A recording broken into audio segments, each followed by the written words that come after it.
Hello guys, അങ്ങനെ നമ്മുടെ video series തുടങ്ങിയിട്ട് ഒരാഴ്ച ആയിരിക്കുകയാണ്. രാവിലെ ഒരു കട്ടനം കുടിച്ച് ബേർഡ് വാക്കിങ്ങിനും പോയിട്ട് കുട്ടികളോടൊപ്പം ബ്രഹ്മഗിരി ട്രക്കിംഗ് തുടങ്ങി. ട്രക്കിങ്ങിനാണെങ്കിൽ ടോട്ടൽ 6 കിലോമീറ്റർ ഉണ്ട് വൺ സൈഡ്. അതിൽ ആദ്യത്തെ 4 കിലോമീറ്റർ വലിയ കുഴപ്പമില്ലാത്ത കാട്ടുപാതയാണെങ്കിലും ബാക്കിയുള്ള 2 കിലോമീറ്റർ അത് കുത്തനെയുള്ള കുറച്ച് കുഴപ്പം പിടിച്ച വഴിയാണ്. കാടിന്റെ അകത്ത് നല്ല ശാന്തതയും സമാധാനമാണ്. നമ്മൾ പോകുന്ന വഴിയിൽ 1-2 വെള്ളച്ചാട്ടവും. ഇതൊരു വനമേഖല ആയതുകൊണ്ട് ആനയും കടുവയും പുലിയും ഒക്കെ ഇവിടെ സ്ഥിരം ആൾക്കാരാണ്. 2 ദിവസം മുന്നേ ട്രക്കിങ്ങിന് പോയവർക്ക് ടൈഗർ സൈറ്റിംഗ് കിട്ടിയിരുന്നു. നമ്മളങ്ങനെ നടന്ന് മേലെ എത്തിയപ്പോഴേക്കും ഒരു ആനക്കൂട്ടത്തെ കണ്ടു.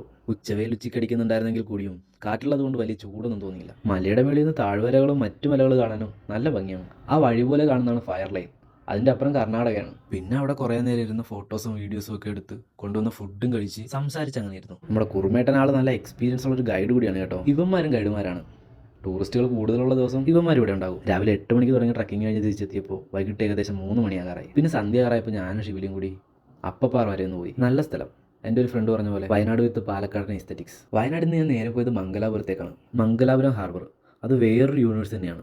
ഒരു ഫിഷിംഗ് ബോട്ട് വന്നതിൻ്റെ തിക്കും തിരക്കും ബഹളമാണ് ഈ കാണുന്നത്. കൊണ്ടുവന്ന മീനിൻ്റെ ലേലം നടക്കുകയാണ് അവിടെ. മീനൊക്കെ നല്ല പെടക്കണ മീൻ. പിന്നെ ഒരു കാര്യം കൂടി പറയാം, അണ്ടകടാഹം വരെ അടിച്ചു പോകുന്ന മണമായതുകൊണ്ട് ഇങ്ങോട്ട് വരുന്നവർ കയ്യിലൊരു കർച്ചിഫ് കൂടി കരുതിയാൽ നല്ലതായിരിക്കും. മംഗലാപുരത്തെ മഴയും കൊണ്ട് നമ്മൾ നേരെ പോയത് കണ്ണൂരേക്കാണ്. കണ്ണൂരെത്തിയ തെയ്യം കാണണമെന്നൊരു കീഴ്വഴക്കമാണല്ലോ. പക്ഷേ തെയ്യക്കാലം തുടങ്ങുന്നുണ്ടായിരുന്നുള്ളൂ. പിന്നെ എങ്ങനെയൊക്കെയോ തപ്പിപ്പിടിച്ച് ഒരെണ്ണം കണ്ടു. ചാമുണ്ടി.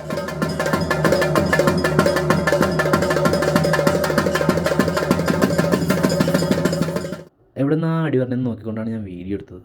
ഭാഗ്യത്തിന് അടിയൊന്നും കിട്ടിയില്ല. And it was A great experience. പിന്നെ ഫ്രണ്ട്സിൻ്റെ ഒക്കെ വീട്ടിൽ പോയി. എന്നിട്ട് പാർക്കിലും ബീച്ചിലൊക്കെ കറങ്ങി ഫുഡ് കഴിക്കുക, ചായ കുടിക്കുക, ഫുഡ് കഴിക്കുക. ഇതൊക്കെ തന്നെയായിരുന്നു പരിപാടി. 3-4 ദിവസം അവിടെയൊക്കെ നിന്നതിന് ശേഷം തിരിച്ച് വീട്ടിലെത്തി. ഓക്കേ, അങ്ങനെ ഈ തേരാപ്പാരി ഇവിടെ അവസാനിക്കുകയാണ്. നാളെ മുതൽ ബാക്ക് ടു ലൈഫ് അപ്ഡേറ്റ്സ്. അപ്പോൾ ബൈ.